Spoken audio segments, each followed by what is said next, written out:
Good morning students. आज हम पढ़ने जा रहे हैं दोबारा से कल का कंटिन्यू जो लेक्चर था, columns for the rectangular column के लिए इफ़ एली effective length upon width which is greater than 12 then it is a long column. If effective length upon breadth which is less than 12 then it is a short column. यह आप इससे पहले वाले video lecture में देख चुके हैं। अब ये क्या कह रहा है, if the column is long then it will fail only because of the buckling। अगर कॉलम आपका लॉन्ग है then it will fail only किससे, बकलिंग से, और बैंडिंग लोड से फेल होगा। व्हाट इज बकलिंग, क्या होता है, बकलिंग और बैंडिंग सेम ही है। जैसे सपोज ये आपका कॉलम है, ठीक है, यहाँ आपने एक्सियल लोड डाला P, इस पर आपने एक्सियल लोड P एक्ट करवाया, तो ये क्या होगा आपका, इस टाइप से यूँ बैंड हो जाएगा, एक कर्व के शेप में यूँ इस टाइप से। तो क्या वो जो बैंड होगा जिस लोड से, कंप्रेसिव लोड लग रहा है आपका, तो ये क्या कंप्रेसिव बैंडिंग बकलिंग से फेल हो रहा है। If the column is long then it will fail with only because of the buckling और द बैंडिंग लोड से।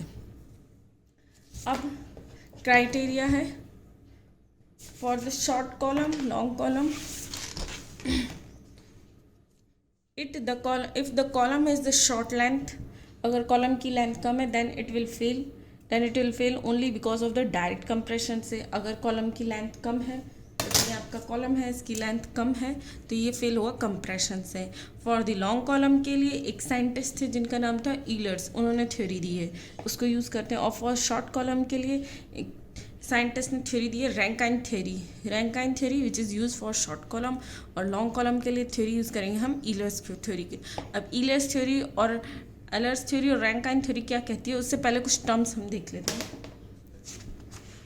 उससे पहले आपके सिलेबस में कुछ टर्म्स हैं और कुछ टॉपिक्स हैं, जैसे है ईलर्स थ्योरी को हम बाद में पढ़ेंगे। जैसे बकलिंग लोड, यहाँ बकलिंग लोड की बात हुई थी। What is the buckling load, क्या है, कैसे क्या डिस्प्लेस होता है, तो आज हम पढ़ेंगे बकलिंग लोड। अब इसकी डेफिनेशन देखते हैं। बकलिंग को दूसरा नाम क्या है, buckling load which is also known as crippling load which is also known as critical load.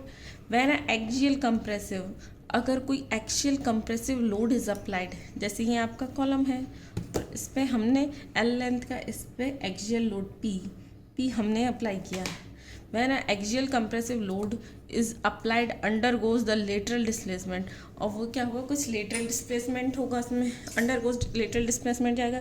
This is known as a buckling और द क्रिपलिंग लोड। तो उसको क्या कहेंगे हम, बकलिंग और crippling load. Axial compressive load जो होगा वो अप्लाइड होगा आपके कॉलम पर, तो उसकी कुछ लेटरल डायमेंशंस चेंज होंगी, डिस्प्लेस होंगी, तो उस लोड, उस जो लोड से जिससे डिफॉर्म्ड हुआ है, तो उसे क्या बोलेंगे, बकलिंग लोड और द क्रिपलिंग लोड और क्रिटिकल लोड। तीन नाम से ये आपके एग्जाम में पूछा गया है, what is buckling load or a crippling load or a critical load.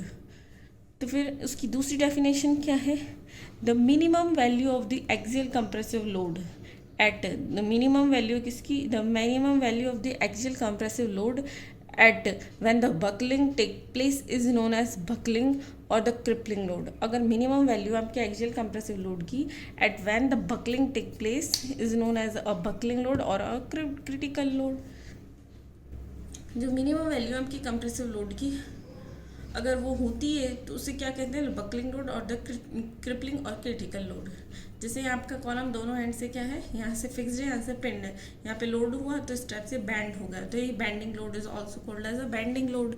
तो ये थी definition, what is a buckling load, crippling load. इस पर क्वेश्चन आया हुआ है आपकी यूनिवर्सिटी में लास्ट ईयर में जो भी एग्जाम्स लगी हुई हैं, तो इसको आप एक्सप्लेन कर दोगे जिस टाइप से है।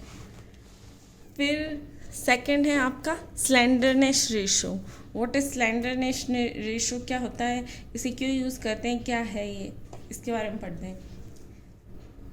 फर्स्ट उसका फेवरेट क्वेश्चन है बकलिंग लोड क्या है, बकलिंग लोड और क्रिपलिंग लोड, इसका वो फार्मूला पूछ लेता है क्या है, और इसकी डेफिनेशन पूछेगा, तो आपको डेफिनेशन लिखनी है और इसका डायग्राम स्टेप से आपको बनाना है। सेकंड है slenderness ratio. The slenderness ratio is defined as the ratio, ये वो रेशो है between the length of the column and the minimum radius of the gyration with respect to same bending axis, it is denoted by S। Slenderness ratio क्या है, length of the column divided by minimum radius of the gyration. अब मैंने minimum radius of the gyration, ये मैंने आपको moment of inertia में radius of gyration निकालना सिखाया। तो वहाँ से क्या होती है minimum radius of the gyration, जो किसी एक्सिस के अलोंग कोई मास हमने यहाँ टाइप किया है तो वो रोटेट होगा उस एक्सिस के अलोंग, तो उसकी रोटेशन होने की जो टेंडेंसी है, जो लेंथ उसकी डिस्टेंस है और जो मास है, और वो क्या होता है आपका minimum radius of the gyration. तो आई इज इक्वल्स टू ए के, आई इज इक्वल्स टू ए के का होल स्क्वायर होता है। ये इसकी डेफिनेशन है। इसे और अच्छे से डिटेल में स्टडी करना है तो आगे जाके इसके जो लेक्चर है मोमेंट ऑफ इनर्शिया के, उससे कोरिलेट कर लेना।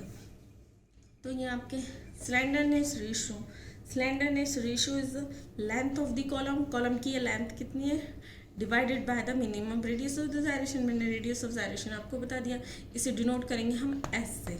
तो इस मैथमेटिकल फॉर्म में स्लेंडरनेस रेशियो को कैसे लिखेंगे,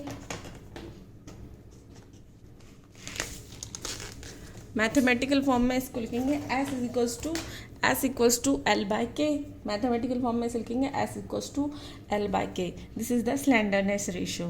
स्लेंडरनेस रेशियो बहुत इंपॉर्टेंट टर्म है। अब स्लेंडरनेस रेशियो में एक टर्म आई आपकी रेडियस ऑफ जायरेशन और द के।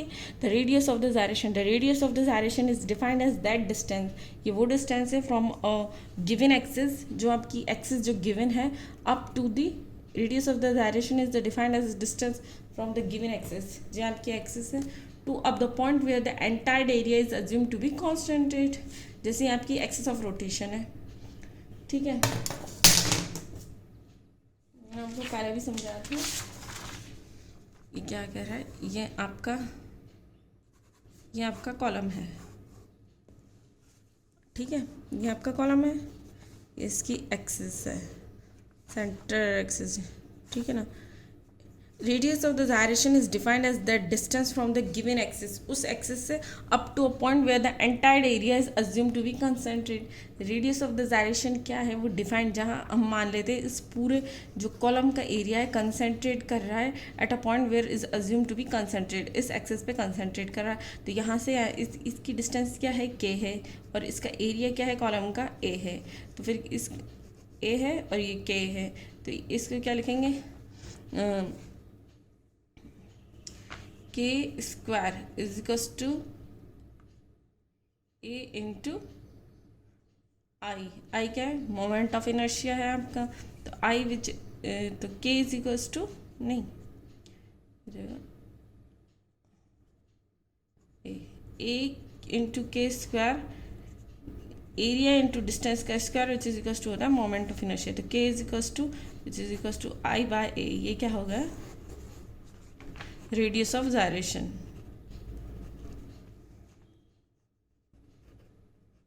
ये आपकी रेडियस, जिस डिस्टेंस का स्क्वायर, जहाँ एरिया आपका कंसंट्रेट हो रहा है, ये अभी पूरी का तो होगा नहीं, कोई सेक्शन या कोई हम यहाँ सेक्शन ले लेंगे या कोई पॉइंट ले लेंगे जहाँ पे हम इसको अज्यूम करेंगे।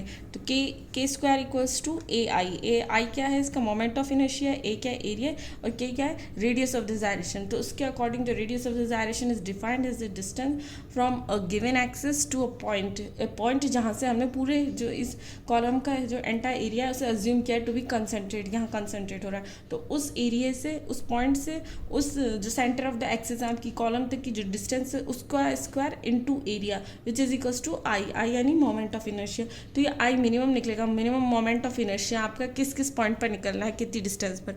तो यहाँ हमने आई क्या लिया है, मिनिमम। तो इसे क्या डिफाइन किया, K is equals to I minimum upon A. This is the radius of the gyration. और रेडियस ऑफ द जायरेशन किस में यूज होता है आपका, ये यूज हो रहा है आपका स्लेंडरनेस रेशियो में। This is the slenderness ratio is defined as the ratio between the length of the column and the minimum radius of the gyration with respect to the same bending axis. It is denoted by S.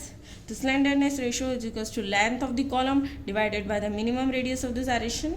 Minimum radius of the gyration, radius of the gyration क्या होता है, k is equals to under root of the I minimum divided by A. ये इसका हो जाएगा slenderness.